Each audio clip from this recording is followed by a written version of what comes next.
আজকে আমি নতুন স্টাইলে চিকেন রান্না করব। চিকেন রান্না করার জন্য কড়াইয়ে আমি তেল নিলাম, তারপরে একই পরিমাণ মতন আমি ঘি নিয়ে নেব। তারপরে আমি জিরা, দারচিনি, বড় এলাচ, ছোটো এলাচ, গোলমরিচ, লং আর ফুল দিয়ে ভালো করে একটু ভেজে নেব।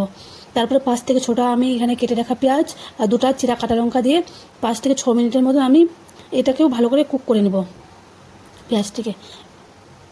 পেঁয়াজটিকে কুক করার পর এখানে আমি 1 চামচের মতন আমি রসুন পেস্ট দিয়ে দিলাম। রসুন পেস্ট দিয়ে আবার আমি 5 মিনিটের মতন কুক করে নেব। আমি তারপরে কুক করা হয়ে গেছে, আমি চিকেনগুলো দিয়ে দেবো। চিকেনগুলো দিয়ে আমি 8 থেকে 10 মিনিটের মতন আবার কুক করে নেব। নাড়াচাড়া করে কুক করতে হবে। আমাদের চিকেন কুক হয়ে গেছে। এখন আমি এখানে 2টা টমেটো কেটে দিয়ে দেবো কুচি করে, স্বাদ অনুসার লবণ,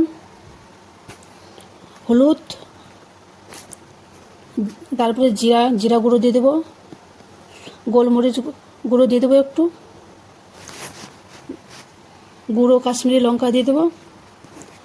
তারপর ভালো করে মিক্স করে দেবো। 10 মিনিটের মতন আবার আমি ভালো করে মিক্স করে কষে নেব মাংসটা কষা হয়ে গেছে। দেখুন একটু করে জল উপর থেকে তেল ছড়িয়ে গেছে। উপর থেকে দই দিয়ে দেবো 1 বাটি। তারপরে এখানে আমি চিকেন মশলা দিয়ে দেবো। আবার আমি 5 মিনিটের মতন ভালো করে আমি কষে নেব মাংসটাকে।